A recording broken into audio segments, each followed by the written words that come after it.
বলছি ক্যাটেলে এইখানে যে প্রোডাক্টটা আছে নর্মালি হচ্ছে গোল্ড রেশার, ওখানে বস্তা খোলা রয়েছে, আমাদের ডাস্ট প্রোডাক্ট রয়েছে, পুরো আমাদের দানা নয়, দানা রয়েছে, মেনলি ডাস্টটা চলে। এটা আমাদের গোল্ড রেশার আছে, গোল্ড রেশারটা একটা প্রোডাক্ট এটা করা রয়েছে, আপনাদের হাতে ক্যাটলগও রয়েছে, যেন অন্যান্য প্রোডাক্টগুলো দেখতে পারবেন। গোল্ড রেশারটা যেটা আমাদের চলছে 10 কিলো থেকে 12 কিলো যেসব গরু দুধ দিচ্ছে তাদের ক্ষেত্রে এই প্রোডাক্টটা রয়েছে। এর উপরেও আরেকটা প্রোডাক্ট রয়েছে আমার কাছে, স্ক্রিনে নিয়ে আমি দেখাতে পারছি না, ক্যাটালগ আমাদের হাতে রয়েছে, প্রিমিয়াম রেশন রয়েছে, ওটা অ্যাভাব হচ্ছে 15 কিলো যেসব গরু দুধ দিচ্ছে তাদের ক্ষেত্রে।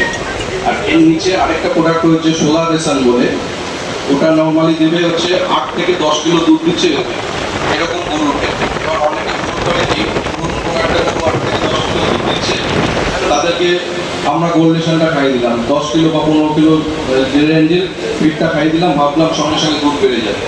অ্যাকচুয়ালি সেটা করলে কিন্তু হবে না। যেই গরুটা যেরকম পরিমাণে দুধ দিচ্ছে তাদেরকে সেই প্রোডাক্টটাই খাওয়াতে লাগবে। কারণ আপনি একটা ভালো প্রোডাক্ট